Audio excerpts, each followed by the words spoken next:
Mega TV நேயர்களுக்கு வணக்கம். பெண்கள்.com நிகழ்ச்சியில் சுபகிரகம் பகுதியில் அனைவரையும் சந்திக்கிறதுல மிகவும் மகிழ்ச்சி. இன்றைக்கி நம்ம பல பேருக்கும் தெரியாத ஒரு விஷயத்தை பற்றி தான் நம்ம பேச போகிறோம். முதல்ல நேயர்கள் எல்லாருக்கும் ரொம்ப ஒரு நன்றியை சொல்லணும்.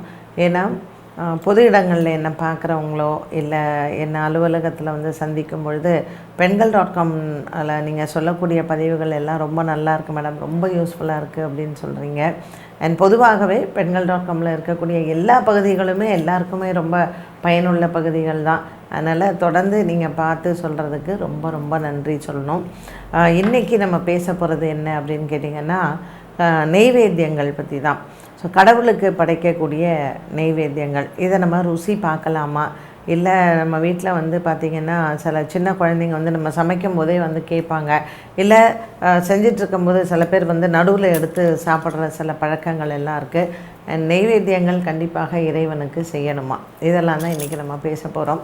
உங்கள் வீடுகளில் நம்ம ஒரு விளக்கேற்றி நம்ம சாமி கும்பிடுறோம் அப்படிங்கும்பொழுது அந்த இடத்துல ஒரு பாசிட்டிவ் எனர்ஜி அப்படிங்கிறது, நீங்கள் முருகனை கும்பிடலாம், பெருமாளை கும்பிடலாம், இல்லை அம்பாளை கும்பிடலாம், ஏதோ ஒரு தெய்வத்தை நீங்கள் வணங்குறீங்கன்னு வச்சுக்கோங்களேன். அந்த தெய்வத்தை வணங்கும் பொழுது நம்ம மந்திர பலங்களால் ஒரு இடத்துக்கு உயிர் கொடுக்குறோம். இப்போ கோவில்களெல்லாம் விக்கிரகத்துக்கு உயிர் கொடுக்குறாங்கன்னா அந்த மந்திர பலங்கள் தான் காரணம். இப்போ நம்ம வீடுகள்லேயுமே பார்த்திங்கன்னா மந்திர பலங்களில் கொடுக்குறோம். எல்லாருமே அதை செய்வாங்க அப்படிங்கிறது இல்லை. சில பேர் விக்கிரக வழிபாடு வச்சுருப்பாங்க, சில பேர் வெறும் ஃபோட்டோ மட்டும்தான் வச்சுருப்பாங்க, சில பேர் வெறும் விளக்கு மட்டும்தான் ஏற்றுவாங்க. அவரவரவினுடைய நம்பிக்கை. ஆனால் இது எந்த இடத்துல ஒரு வெளிச்சத்தை நீங்கள் கொடுத்து தொடர்ந்து ஒரு தெய்வத்தையே நம்ம சொல்லிக்கிட்டே இருக்கோம் அப்படின்னு சொன்னால் கண்டிப்பாக அந்த இடத்துல அந்த தெய்வத்திற்கான ஒரு வைப்ரேஷன் இருக்கும். அது எல்லா வீடுகள்லேயுமே இல்லாமல் இருக்காது, இருக்கும். பட் அது எந்த அளவில் இருக்குது அப்படிங்கிறதா நீங்கள் எந்த அளவுக்கு அந்த சக்தியை அங்கே மெயின்டைன் பண்ணுறீங்க அப்படிங்கும் பொழுது அந்த இடங்களில் கண்டிப்பாக ஒரு தெய்வ சக்தி இருக்கும். அப்போ நம்ம என்ன பண்ணுறோன்னா, அந்த தெய்வங்கள் அதுவும் ஒரு ஆத்ம ரூபத்தில் தான் இருக்கும். இப்போ அவங்களுக்கும் பசி தாகம் இது எல்லாமே இருக்கும். டெய்லி உங்களுடைய வீட்டில் நீங்கள் சமைக்கிறத தான் நைவேத்தியம் பண்ணணும் அப்படிங்கிறது இல்லவே இல்லை. ஆனால் ஒரு விளக்கேற்றி ஒரு சாமி கும்பிட்றீங்க, ஒரு கற்பூர ஆர்த்தி காமிக்கிறீங்க, ஸ்லோகமே சொல்ல வேண்டாம். நம்ம தீபம் ஏற்றுறோம், சுவாமிக்கு கற்பூரம் காமிக்கிறோம், ஒரு ஊதுபத்தி கொளுத்து வைக்கிறோம்.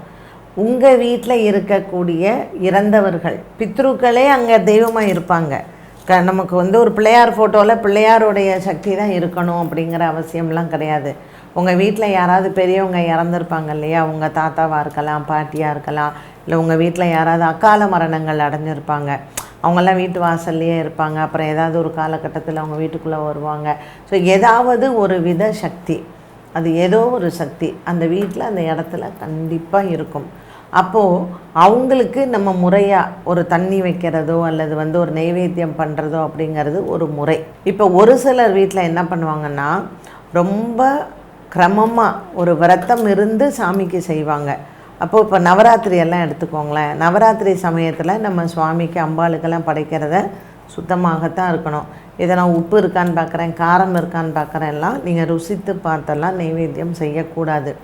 நம்ம விரதம் இருந்து சுவாமிக்கு நம்ம எப்படி, ஸோ பழைய காலத்தில் நம்ம முன்னோர்கள் என்ன சொல்லுவாங்கன்னா, அந்த கரெக்டாக சக்கரை பொங்கலில் அந்த இனிப்பு, அதே மாதிரி அந்த லெமன் ரைஸில் அந்த புளிப்பு, அதே மாதிரி சித்திரான்னம்னு சொல்லக்கூடிய அந்த புளியோதரையில் அந்த ருசி, இது நம்ம வீட்டில் அது தெய்வம் எப்படி ஏற்றுக்குச்சு அப்படிங்கிறது அதை பார்த்தே தெரியுமா நம்ம கைப்பக்குவத்தில் எப்படி சமைக்கிறோம் அப்படின்னு சொல்லிட்டு. இதில் தீபாவளிக்கு மட்டும் நம்ம பலகாரங்கள் செய்யும் பொழுது அதில் விதி விலக்கு உண்டு. ஏன்னா அது ஒரு பண்டிகை. ஸோ அதில் நம்ம முறுக்கு செய்கிறோம், தட்டை செய்கிறோம், ஸ்வீட்ஸாக செய்யும் பொழுது வீட்டில் இருக்கிறவங்களுக்கு கொடுத்துட்டு செய்யலாம். ஆனால் கிருஷ்ண ஜெயந்திக்கு செய்யக்கூடிய பலகாரங்கள், மற்றபடி நம்ம இப்போ கார்த்திகைக்கெலாம் பொரி உருண்டெல்லாம் நம்ம பண்ணுறோம் இல்லையா, இது தெய்வங்களுக்கு நைவேத்தியங்கள் செய்யாமல் நம்ம சாப்பிடவே கூடாது. ஸோ எந்தெந்த ஃபங்க்ஷனுக்கு என்னென்ன மாதிரியான ஒரு ஃபெஸ்டிவல் இருக்குது அப்படின்னா அதில் எப்படி நம்ம கிரமமாக அதெல்லாம் கவனிக்கணும் அப்படிங்கிறதும் இது எல்லாமே நமக்கு வகுத்து வச்சுட்டு போனது தான்.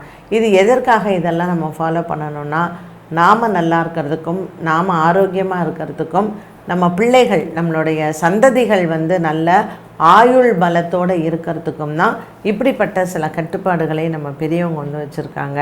அதனால் இறைவனுக்கு படைக்கப்படக்கூடிய உணவுகளை நம்ம ருசி பார்த்து நம்ம செய்கிறது அப்படிங்கிறது ரொம்ப தவறான ஒரு விஷயம். ஒரு திருவோண நட்சத்திரத்தில் ஸ்ரவணம் பண்ணுவோம், பெருமாளுக்கு வந்து பண்ணுறோம். புரட்டாசி மாதம் இன்னும் விசேஷம். இப்போ திருப்பதி பெருமாளுக்கெல்லாம் நீங்கள் ஏதாவது ஒன்று வேண்டிக்கிட்டிங்கன்னா கண்டிப்பாக அது விரதம் இருந்து தான் அந்த சுவாமிக்கு அந்த காரியத்தை நம்ம செய்யணும். ஸோ அவர்கிட்டெல்லாம் நம்ம விளையாடவே முடியாது. அவரும் ஸ்ட்ரிக்ட்டு. கொஞ்சம் நம்ம எப்படி விளையாடுறோன்னு தெரிஞ்சால் அவர் ஆட்டம் காமிச்சு விட்ருவார். அதனால் எந்த தெய்வத்துக்கு நீங்கள் வேண்டிக்கிட்டு செய்கிறீங்க அப்படிங்கிறத பாருங்கள். அதே மாதிரி தான் சுவாமிக்கு போடக்கூடிய, அம்பாளுக்கெல்லாம் நம்ம போடக்கூடிய மாவிளக்கு. இந்த மாவிளக்கு வந்து ரொம்ப நம்ம வந்து உடல் சுத்தம், மனசு சுத்தம், இந்த சுத்தத்தோடு தான் நம்ம இந்த மாவிளக்கெல்லாம் நம்ம தெய்வங்களுக்கு வீட்டில் போட்டாலும் சரி, கோயிலில் போட்டாலும் சரி, ருசி பார்த்து அந்த மாவிளக்கெல்லாம் போடவே கூடாது. ஆனால் சுவாமிக்கு நெய்வேத்தியம் பண்ணி அந்த மாவிளக்கை போட்டுட்டு நீங்கள் சாப்பிட்டு பாருங்கள், அவ்வளோ அமிர்தமாக இருக்கும். இந்த பிரசாதங்கள் நம்ம தெய்வத்திற்கு செய்யக்கூடிய நெய்வேத்தியங்கள் எல்லாம் எப்பொழுதுமே அதை ருசி பார்த்து நம்ம சாப்பிட்றதுங்கிறது மகா பாபமான ஒரு செயல். அதனால் நம்ம அதை செய்யக்கூடாது. ஒரு சில வீடுகள்லாம் வந்து பார்த்திங்கன்னா இந்த நெய்வேத்தியங்களில் பழங்கள் வந்து வைப்பாங்க.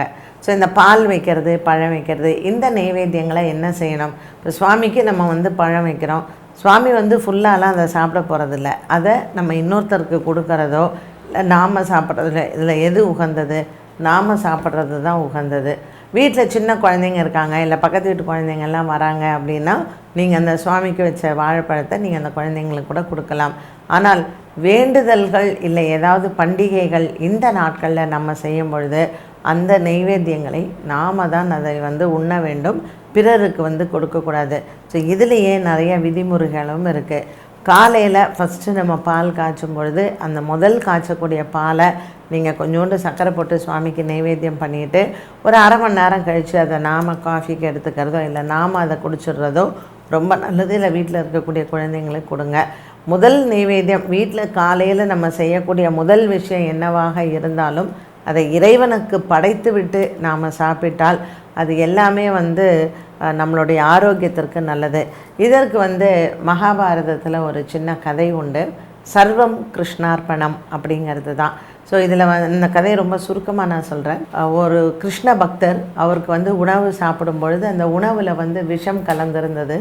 அந்த கிருஷ்ண பக்தர் வந்து என்ன பண்ணுவாராம், தினமும் 3 வேளை அவர் சாப்பிடும் பொழுதும் சர்வம் கிருஷ்ணார்ப்பணம் அப்படின்னு தான் சொல்லுவாராம். ஸோ இதில் வந்து சில அவருக்கு விரோதியாக இருந்தவர்கள் என்ன பண்ணுறாங்க, அதில் விஷத்தை கலந்து வச்சு இப்போ சாப்பிட்டோம், கிருஷ்ணர் இவரை காப்பாற்றுறாரா பார்க்கலாம் அப்படின்னு சொல்லிட்டு இவருக்கு அந்த விஷம் கலந்த உணவை வந்து கொடுக்குறாங்க. அவர் அந்த விஷம் கலந்த உணவு விஷம் கலந்திருக்குன்னு தெரிஞ்சும் கூட சர்வம் கிருஷ்ணார்ப்பணம் அப்படின்னு சொல்லிட்டு கிருஷ்ணரை மனசில் பிரார்த்தனை பண்ணி அவர் வந்து சாப்பிட்றார். அங்கே இருந்த ஒரு கிருஷ்ணர் விக்கிரகம் அப்படியே அது நீலம் பறித்து இந்த விஷம் பூரா கிருஷ்ணருக்கு தான் போச்சான். அப்போ அவங்க எல்லோரும் நினைக்கிறாங்களாம், இவர் என்ன இன்னும் இறந்து போகவே இல்லை, நம்ம வந்து விஷம் கலந்துலையா வச்சோம்னு. அப்போ அவங்க எல்லாம் கேட்கும் பொழுது ஆச்சரியமாக அந்த கிருஷ்ணர் விக்கிரகத்தை பார்க்குறாங்க. கிருஷ்ணரினுடைய அந்த உடம்பில் அப்படியே நீலம் பறித்து அந்த விஷமெல்லாம் கிருஷ்ணர் எடுத்துக்கொண்டாராம். அப்புறம் கிருஷ்ண பரமாத்மா அந்த எல்லாருக்கும் அவங்க வந்து அவர் காட்சி கொடுத்து அவர் சொன்னாராம், எந்த பக்தன் என்னை நினைத்து சர்வம் கிருஷ்ணார்ப்பணம்னு சொல்லி அவன் உணவை எடுத்துக்கொள்கிறானோ அவனுக்கு நான் அந்த இடத்துல இருப்பேன். அந்த உணவில் இருக்கக்கூடிய அது கொடிய விஷமாகவே இருந்தாலும் அதை நான் எடுத்துக்கொள்வேன் அப்படின்னு சொன்னாராம் கிருஷ்ணர். அதனால தான் வீட்டில் சமைக்கக்கூடிய எல்லாத்தையும் முதல்ல சுவாமிக்கு நெய்வேத்தியம் பண்ணி சர்வம் கிருஷ்ணார்ப்பணம் அப்படின்னு சொன்னால் அது என்ன தான் அதில் வந்து ஒரு கெடுதலாக இருந்தாலும் நமக்கு அது ஒரு அருமருந்தாக நம்மளோட உடம்பில் வந்து அந்த ஆரோக்கியத்தை அது அதிகரிக்கும் அப்படின்னு பெரியவங்க சொல்லுவாங்க. அதனால் உங்கள் வீட்டில் நீங்கள் என்ன சமைச்சாலும் சர்வம் கிருஷ்ணார்ப்பணம் அப்படின்னு சொல்லி ஒரு துளசி போட்டு சுவாமிக்கு காமிச்சிட்டு அப்புறம் நீங்கள் சாப்பிட்டீங்க அப்படின்னு சொன்னால் அது உங்கள் உடம்பில் வந்து எந்த வியாதியையும் அது கொடுக்காது. என்ன நேயர்களே, இன்றைய பெண்கள்.com நிகழ்ச்சி அனைவருக்குமே ரொம்ப பயனுள்ளதாக அமைஞ்சிருக்கும். மீண்டும் சந்திக்கும் முறை நன்றி, வணக்கம்.